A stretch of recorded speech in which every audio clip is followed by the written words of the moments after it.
విక్రమ్-1 rocket ప్రయోగం విజయవంతం కావడంతో స్కై రూట్ సంస్థకు చెందిన శాస్త్రవేత్తలకు ప్రధాని నరేంద్ర మోడీ ఫోన్ ద్వారా శుభాకాంక్షలు తెలిపారు. ఈ సందర్భంగా ఆయన మాట్లాడుతూ స్కై రూట్ ఏరోస్పేస్ సాధించిన ఈ చారిత్రాత్మక విజయం దేశ యువతకు ఎంతో స్ఫూర్తినిస్తుందని కొనియాడారు. శాస్త్రవేత్తలు ఏళ్ల తరబడి చేసిన కఠిన కృషికి తగిన ఫలితం లభించిందని ప్రశంసించారు. తాను కూడా ఈ అద్భుత ప్రయోగాన్ని వీక్షించానని పేర్కొన్నారు.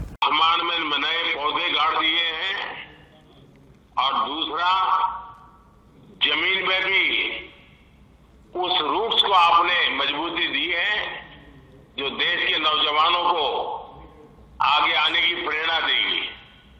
और मुझे ये सफलता के लिए तो आनंद होना ही होना था, लेकिन आप लोगों ने जिस कमिटमेंट के साथ मेहनत की, और मैं जब आपके इन्फिनिटी कैंपस के उद्घाटन के लिए आपके साथ जुड़ा था, मेरे को मन करता था मैं पहुंचूं, लेकिन पहुंच नहीं पाया, लेकिन आपके साथ वीडियो से जुड़ा था। और आज भी मैं इस पूरे लॉन्चिंग कार्यक्रम को देख रहा था।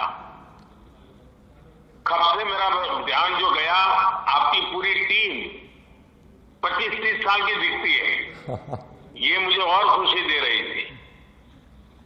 शुरू में आपके चेहरे पर चिंता भी नजर आती थी, लेकिन फिर मैं देख रहा था कि खुशियों से माहौल भर गया।